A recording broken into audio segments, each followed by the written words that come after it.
after all those months of, well, will he, won't he, the possibility of him being the key political advisor to the Congress President Sonia Gandhi, dealing directly with Sonia Gandhi, Rahul Gandhi and Priyanka Gandhi, it's now all fizzled out. Nidhi has the latest on this. Nidhi, why exactly did the Congress PK deal break up?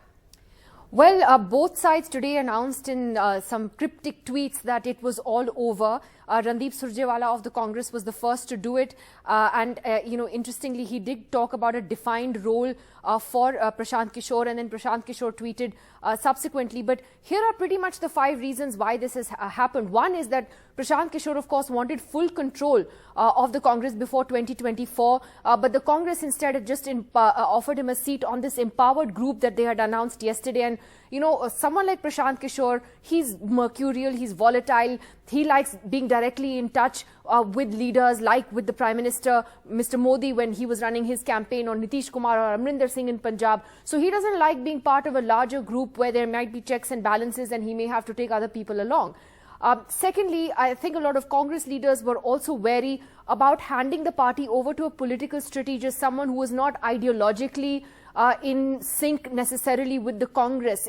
After all, Prashant Kishor has worked with a range of political parties, including the BJP and other political rivals. It also comes at a time when Rahul Gandhi is MIA. He's been abroad now for the last 10-12 days and been unreachable from what we hear. Priyanka Gandhi, though, was enthusiastic about PK's entry. Sonia Gandhi, however, was the one who had to take the final decision. And even though she was believed to be enthusiastic about it earlier, ended up, cutting him down to size. Then there was also the issue of Prashant Kishor's weekend meeting at KCR's house in Hyderabad. The TRS is the Congress's rival in the state, and that irked a big section of the leadership, which again sort of used it as another stick to beat Prashant Kishor with in terms of the trust factor. But also, if you look at PK's relationship with the Congress, it actually has seen a lot of ups and downs in the last few years.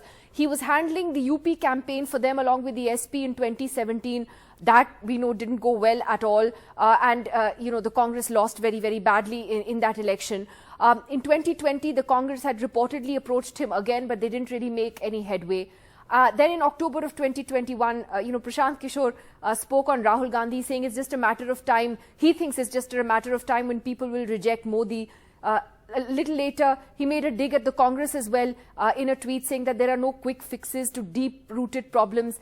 If you look at that tweet, in fact, he talked about, that they had no divine right, of an individual especially. The leadership is not a divine right of an individual.